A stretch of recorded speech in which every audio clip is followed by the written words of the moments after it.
Come on now, turn that off, come on. Come on, it's time for bed. Oh, you haven't even got your pyjamas on, Bill, come on.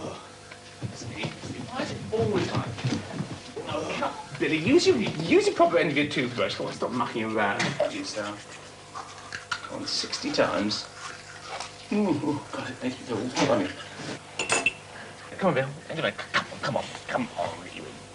Right, okay, now what are we going to read? Which one? What's all that? Well, there's Coon Island. Rupert on Coon Island, or... I like Rupert and the Paint. Rupert and Rastus, Rupert and the Blue Mountain. Rupert and the Blue Mountain, okay. Rupert is... Well, this is In Search of a Fortune. Rupert and Bill are tricked by the imps of spring. Will you read this? But, well, yeah, I was just reading that bit there. Rupert is bored with having nothing to do. Wandering around the house, he invites Uncle Bruno, who's been spending his holiday... I've always been a Rupert fan. I always felt that the world Rupert inhabited was the real world, and the world in which I lived was the fiction. Year in, year out, Nutwood never changes. You open the book, and there it is, absolutely convincing in its detail and geography. And yet, within this realer-than-real world, the most amazing things happen. A tidal wave suddenly bursts in at the door. A whirlwind sweeps across the common. A sea serpent swims up the river. A dart flies past under its own propulsion. Mrs. Bear puts on magic slippers and can't stop dancing. Rupert is attacked by birds a decade before Hitchcock tried it, or hurled through the air by a giant. And I think this is what really lit me up as a child, and still does. It's the huge leaps of the imagination, the surrealism of what happens within that cosy world of gentle hills and woods and England before the war. A world in which adventures can begin with Rupert receiving an innocent-looking parcel and end up with him at the head of an army of snakes, rescuing an entire ship's crew from cannibals. Rupert is one of the most famous and best-loved of English children's books. And yet, whose mind creates all this fantasy? I can remember, even as a child, wondering who drew the pictures and who wrote the stories. I mean, most books had an author's name associated with them. A.A. Milne, Lewis Carroll, even Enid Blyton. And yet, Rupert didn't. It was anonymous. I suppose I thought it was the Daily Express, whatever that was, that wrote it all. And then, one day, I saw a word written in the corner of one of the pictures. Bestall. And for years, that's all I knew of the man who created these stories. Well, this film is a chance for me to pay a tribute to a man whose genius has made Rupert into one of the classics of children's literature. Alfred Bestall. Alfred Bestall? I've never heard of it. Alfred Bestall? No, I'm afraid I don't. Alfred Bestall. No. No, Alfred Bestall. Who is he? Who is he, actually? I can't remember the name. Alfred Bestall. Alfred Bestall. I don't know who he is. No, the name doesn't ring, but so far as I'm concerned, I'd probably know more if you told me the subject. Who? Alfred Bestall. Never heard of him. What's he supposed to do? No, never heard of him. No, I never have. Never, ever. Ever? Have I? Never. No. You've never heard of Alfred Bestall? We're strangers here. Oh. Alfred Bestall? No. Is he a local man? No. No. Alfred Bestall? No, never heard of him. No? No. Alfred Bestall? Never heard of him. No, who is it? Alfred Bestall. No, I can't say I do. What does he do? One of my bad days. Could you repeat? Alfred Bestall. Doesn't mean anything? No, who is he? No. No. Alfred Bestall. Doesn't mean anything. No? Oh, the Daily Express, doesn't it? Yes. Oh, I thought you said, do I know Rupert? Yeah, Terrific. Got Yes. it. Oh, Rupert Bear! Rupert the Bear. Yeah? That means something. Oh, yes. Yes. Rupert Bear? Yes, in the book. Yes, great. I used to love Rupert Bear. He's a little bear with red shoes. Rupert's big business. It sells some 200,000 copies every year. In the 1940s, when it was at its height, it was selling an unbelievable 1,750,000 copies in a single year.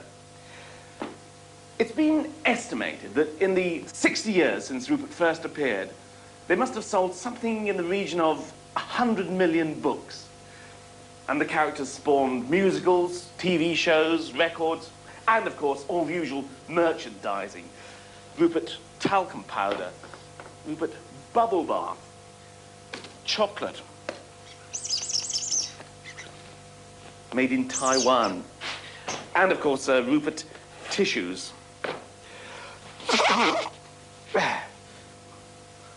That's the first time I've ever blown my nose on Rupert Bear. Oh, no, it wasn't. It was Algie the pug.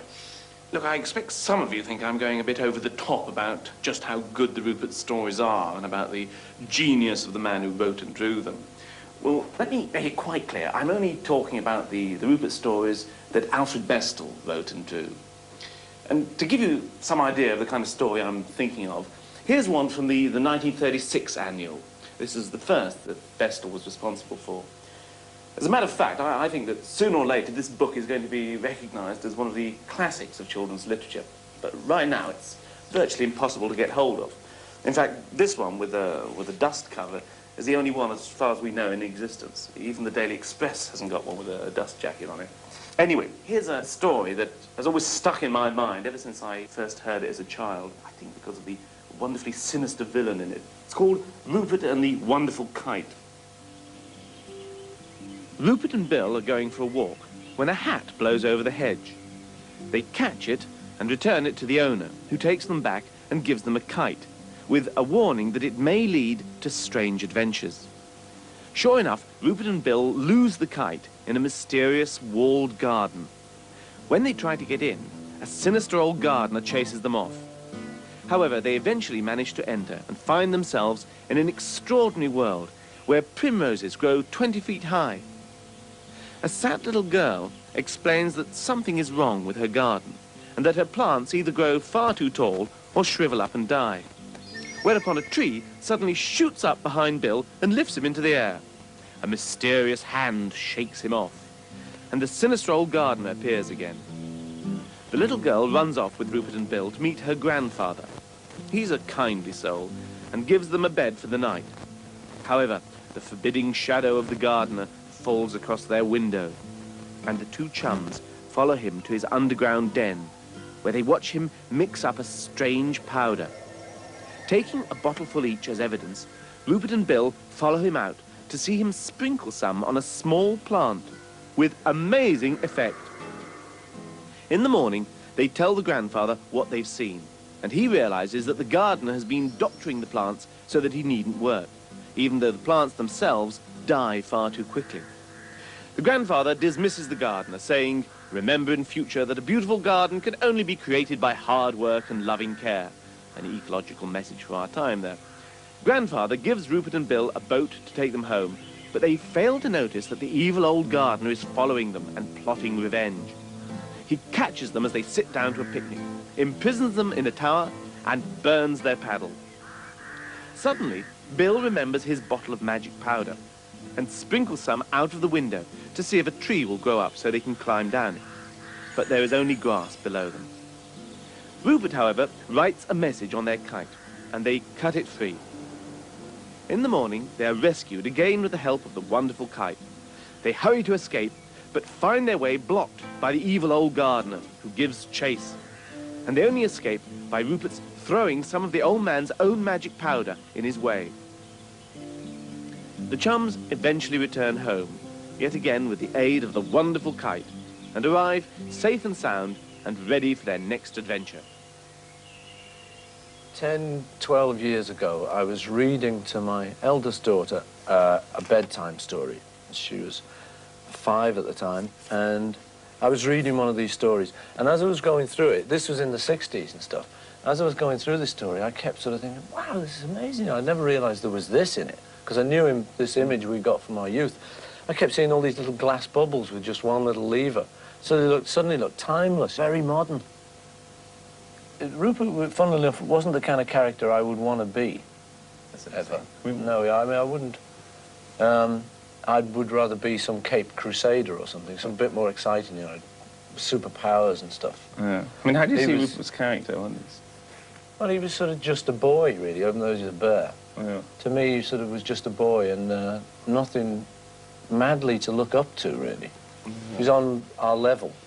He wasn't a superstar, really, in my mind. We weren't brought up on War and Peace or all these other good things. We were brought up on Rupert. In about 1944, when it was clear that we weren't going to be bombed much more apart from V1s, there must have been 30 or 40 of these yellow ones here in the dugout. And my father, either thoughtless or deliberately, I'm never quite sure, actually filled the dugout in, and they're all buried there. And some future civilization is going to find them. Does it bring back any memories, looking back through some of these stories in this? Oh, tremendously. A second ago, I was looking back at the one where a hat flies over a hedge, and it rang very loud and clear. This must be going back 1939, 1940. There it is. There's the picture. And there's the hat coming over, and I remember Bill Badger. And I can't have seen it for the last 40 years, 42 years. They're underestimated. If I may say so, A. Milne was a boy at Westminster. These are much better bear stories. Pooh is a wet bear. They're not thought of right-wing bears or anything, but this is it sounds like a Marxist critique, but there's a more classless bear.